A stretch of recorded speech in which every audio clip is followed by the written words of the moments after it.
Hello बच्चों, let's read this question. The question say that which statement are correct? Option A, aluminium act as a reducing agent. Option B, aluminium does not significantly react with steam even at higher temperature. Option C, aluminium form a number of alloy with other metals. Option D, aluminium is ionic in all its compound. Question में बोला गया इनमें से जो statement correct है उसके बारे में बताना है। तो सबसे पहले समझेंगे की कॉन्सेप्ट। की कॉन्सेप्ट होगा प्रॉपर्टीज ऑफ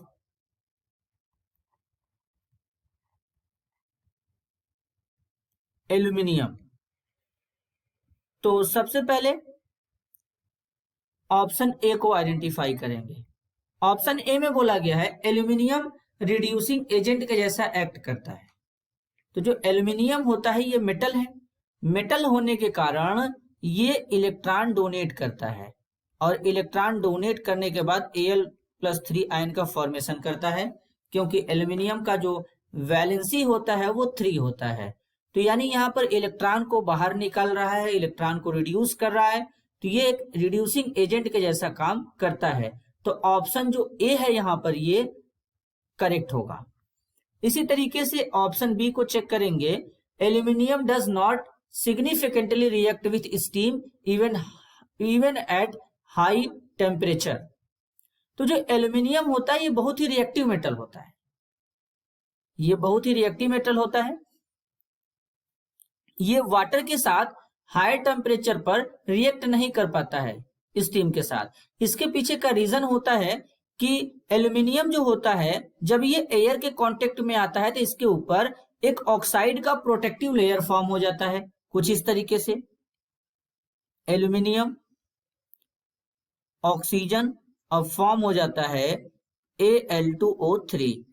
तो इसके कारण जब ये स्टीम के साथ रिएक्ट करता है तो यहाँ पर रिएक्शन नहीं हो पाता है। तो यहाँ पर जो ऑप्शन बी है वो भी करेक्ट है। Option C, aluminium form a number of alloy with other metal. Aluminium जो है ये अदर मेटल के साथ में एलॉय का फॉर्मेशन करता है। एलॉय जो होता है ये 2 और मोर होमोजीनियस मिक्सचर होता है मेटल का। जैसे एल्यूमिनियम के बहुत सारे एलॉय प्रेजेंट होते हैं, फॉर एग्जांपल ड्यूरा एल्यूमिन, ये एल्यूमिनियम का एलॉय होता है। इसमें aluminium, copper, magnesium, manganese present होता है। एल्यूमिनियम इसमें 95% होता है, कॉपर इसमें 4% होता है, 0.5% मैग्नीशियम होता है और 0.5% मैंगनीज होता है। इसी तरीके से एक होता है एल्यूमिनियम ब्रोंज। एल्यूमिनियम ब्रोंज होता है, इसमें एल्यूमिनियम और कॉपर पाए जाते हैं। 90% एल्यूमिनियम होता है और 10% कॉपर होता है। तो इस तरीके से एल्यूमिनियम जो होता है एलॉय का फॉर्मेशन करता है अदर मेटल के साथ में। तो ऑप्शन सी भी क्या हो जाएगा, करेक्ट हो जाएगा। अब ऑप्शन डी को चेक करेंगे। ऑप्शन डी में बोला गया है aluminium is ionic in all its compound. Aluminium के जितने भी कंपाउंड होते हैं वो आयनिक नेचर के होते हैं। तो ये ऑप्शन डी जो है वो बिल्कुल गलत होगा। एल्यूमिनियम आयनिक और कोवैलेंट दोनों कंपाउंड बनाता है।